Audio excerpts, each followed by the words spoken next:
आदरणीय दोस्तों और मेरे प्रिय भक्तों, कल वृतांत में जो मैंने आपको कबीर साहब का अनुराग सागर से सुनाया था, जिसके तहत कबीर साहब जी ने धर्मदास जी को बताया कि आध्या माता ने ध्यान करते हुए निरंजन को यानी कि धर्मराज की बात सत्य मानकर बहुत क्रोध किया और उस क्रोध के तहत माता ने ब्रह्मा को शाप दे दिया। इस प्रकार आध्या ने कहा कि हे ब्रह्मा, तुम्हारी पूजा कोई नहीं करेगा क्योंकि तुम मेरे पास आकर झूठ बोले हो। तो दोस्तों, इसके पश्चात झूठ बोलने का यह अंजाम यानी कि दुष्कर्म जो किया, इससे आपने अपने सिर पर तो बहुत भारी पाप ले ही लिया है। आगे जो भी तुम्हारी शाखा संतति होगी वह बहुत झूठ एवं पाप करेगी। तो दोस्तों, तुम्हारी संतति यानी ब्रह्मा जी के वंश वाले अर्थात ब्रह्मा के नाम कहे जाने वाले ब्राह्मण प्रकट में तो बहुत नियम, धर्म, व्रत, उपवास, पूजा एवं शुचि आदि करेंगे, परंतु उनके मन में मैल और पाप का विस्तार रहेगा। वे तुम्हारी संतान विष्णु भक्तों से अहंकार करेगी, इससे वे नरक में जाएंगे। तो दोस्तों, इस प्रकार यह वृतांत आगे बढ़ते हुए वंश में धर्म कथाओं और औरों को जो ये समझाएंगे परंतु स्वयं उसका आचरण नहीं करेंगे, ये ब्राह्मणों के लिए बताया गया है। उनसे जो और लोग ज्ञान की बातें सुनेंगे, उनके अनुसार वे भक्ति कर उसे सत्य कहेंगे।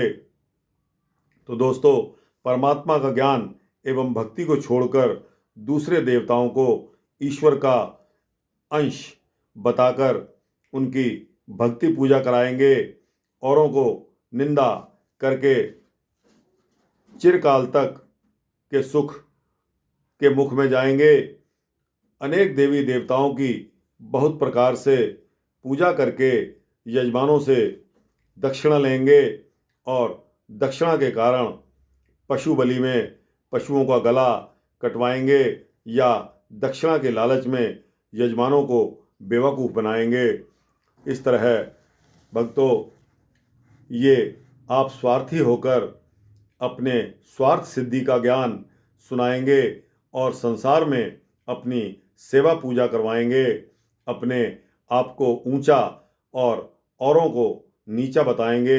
इस प्रकार हे ब्रह्मा, तेरे वंश एवं वंशज तुम्हारे जैसे ही झूठे कपटी होंगे। इसके आगे चलते हैं दोस्तों। अब सतगुरु कबीर साहब के वचन धर्मदास के प्रति आते हैं। जब माता यस कीन प्रकारा, ब्रह्मा मूर्छित मह कर धारा। जब माता अस कीन प्रहारा, ब्रह्मा मूर्छित मह कर धारा। कबीर साहब बताते हैं कि हे धर्मदास, जब आध्या माता ने क्रोध में भरकर शाप का ऐसा प्रहार किया तो ब्रह्मा जी मूर्छित होकर पृथ्वी पर गिर पड़े। आध्या का गायत्री को शाप देने का वृतांत इस चौपाई में आता है। गायत्री शाप्योते ही बारा, होई है तोर पंच भर तारा। गायत्री शाप्योते ही बारा, होई है तोर पंच भर तारा। गायत्री तोर होई वृषभ भर तारा। 7 5 औ बहुत पसारा। गायत्री तोर होई वृषभ भर तारा। 7 5 औ बहुत पसारा। अर्थात फिर आध्या माता ने उसी समय गायत्री जी को भी शाप दे दिया कि हे गायत्री, मनुष्य जन्म में तेरे 5 पति होंगे, क्योंकि तुम ब्रह्मा के साथ कामवश हुई हो। हे गायत्री, तेरे गाय के शरीर में सांड यानी कि बैल पति होंगे और वे 5 7 से भी अधिक होंगे।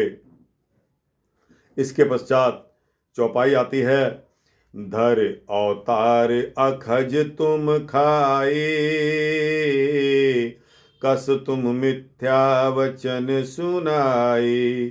धर अवतार अखज तुम खाए, कस तुम मिथ्या वचन सुनाए।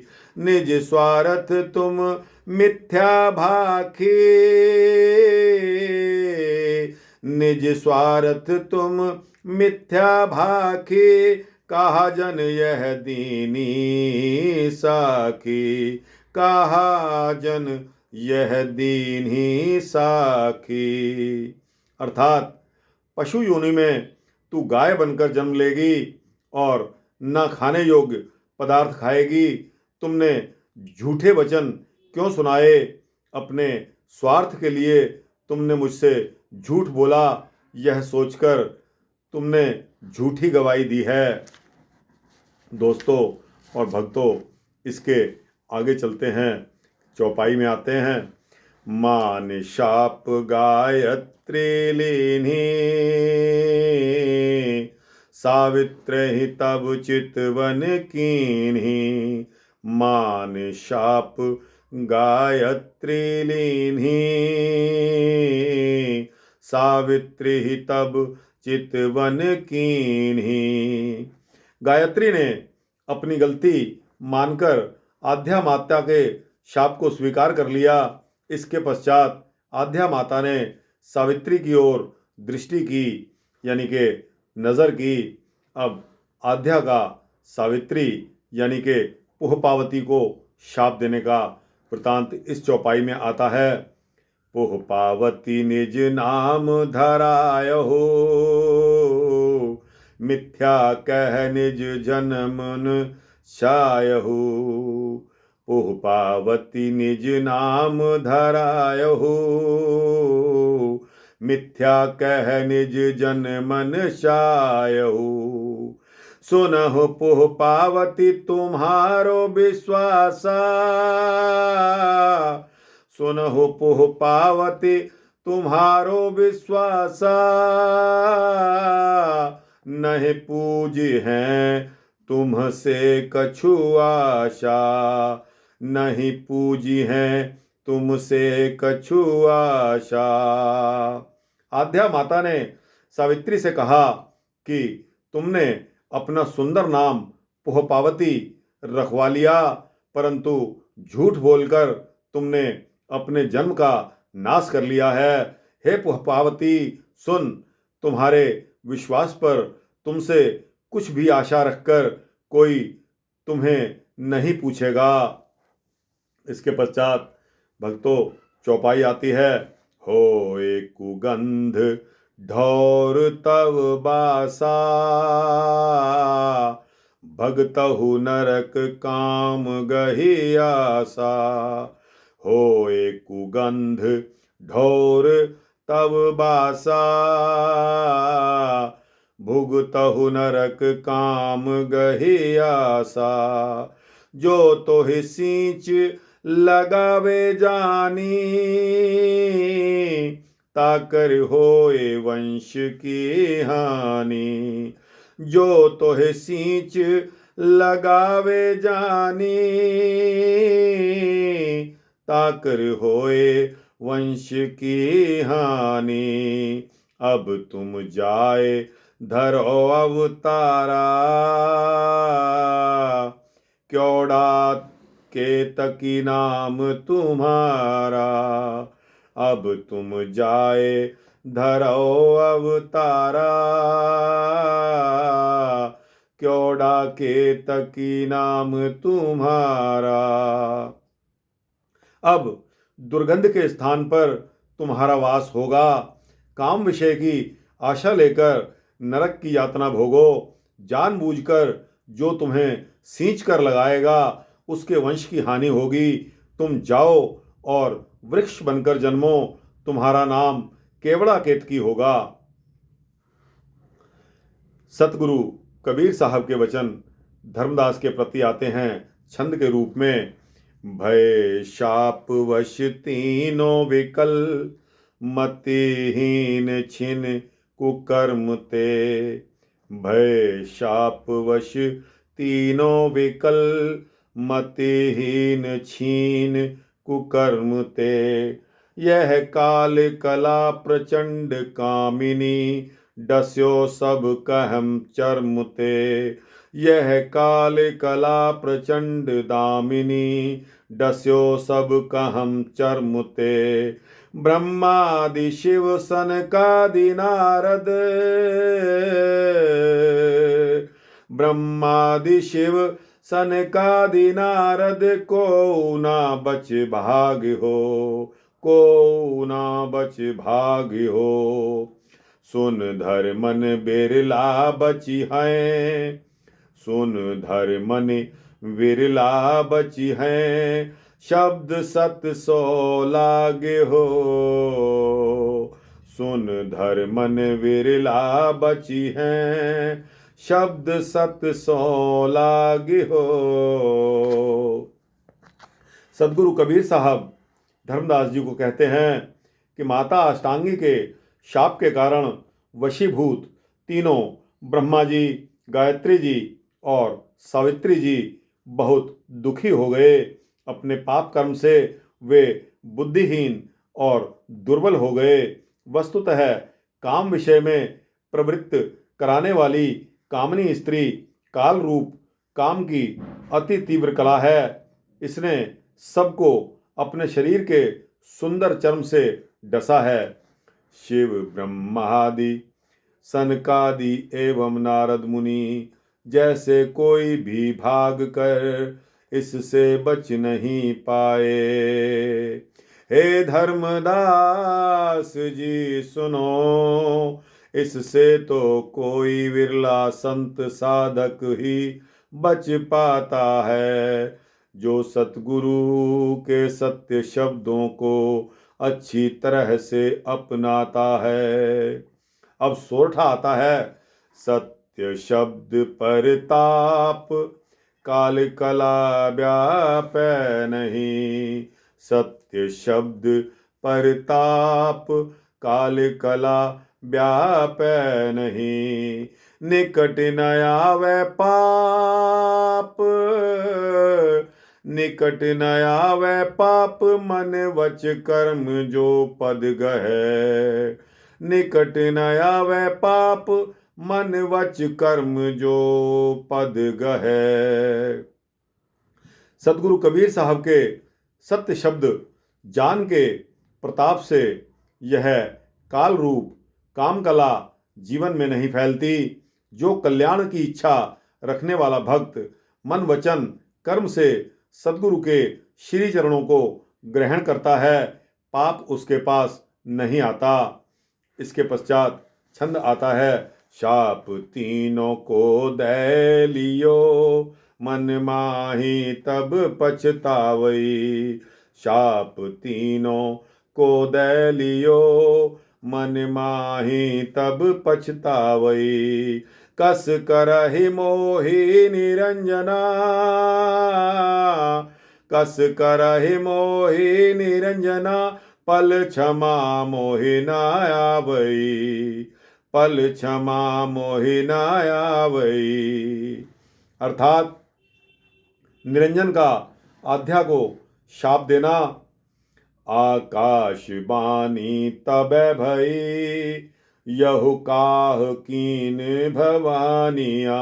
आकाश बानी तबै भई, यह काह कीन भवानिया। उत्पत्ति कारण तोहे पठाए,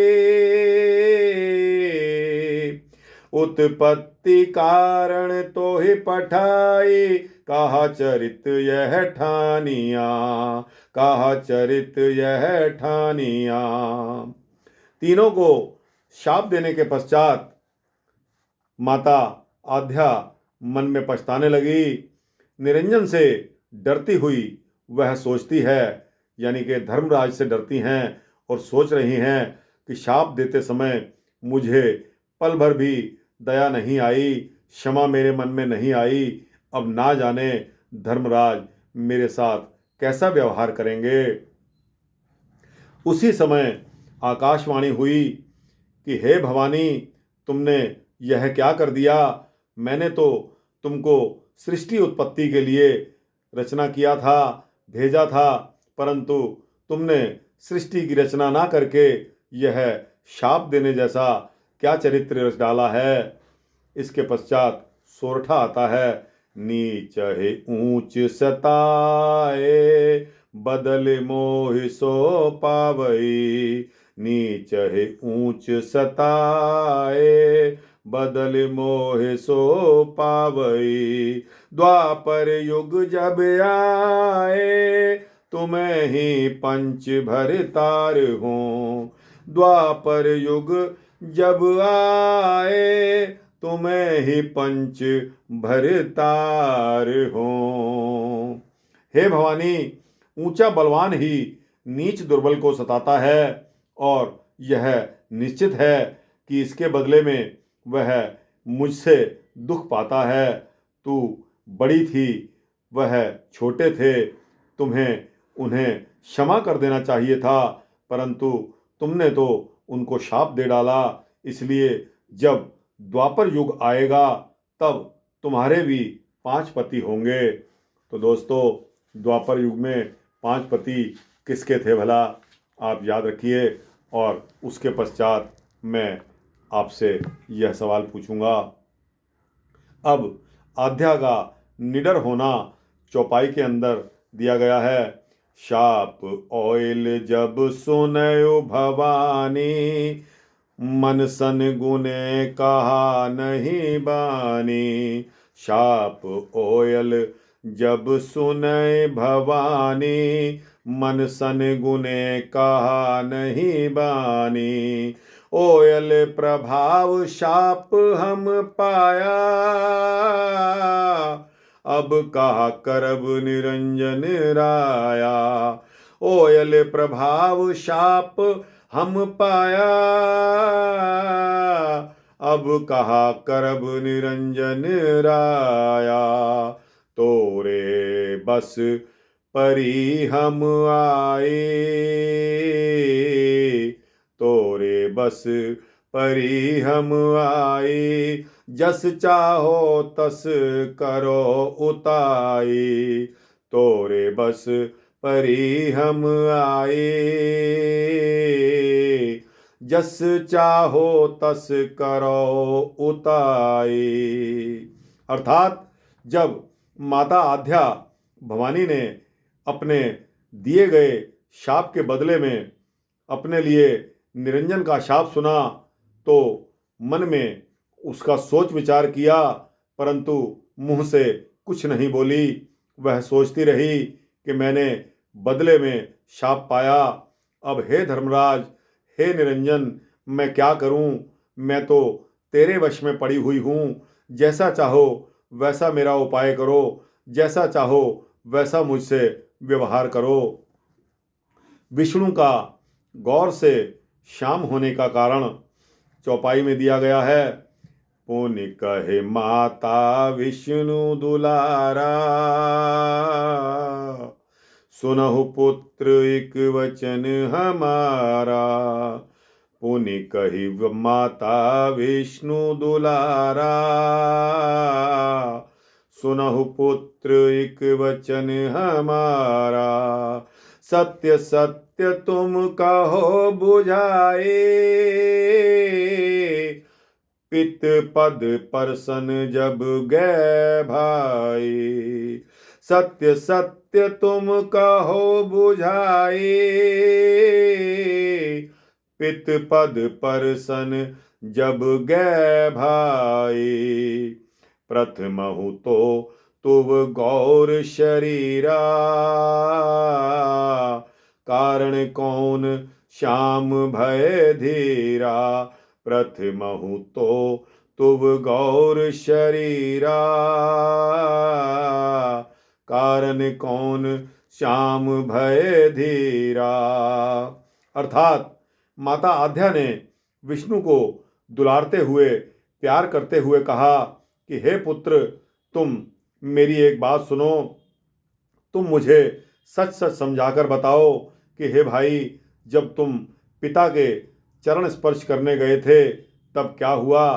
पहले तो तुम्हारा शरीर गोरा था। हे धैर्यवान, ऐसा कौन सा कारण हुआ कि तुम श्याम रंग के हो गए। विष्णु वचन अब आध्या के प्रति आते हैं चौपाई के रूप में। आध्या पाए हम तत्काला, पित पद पर सन चले पाताला।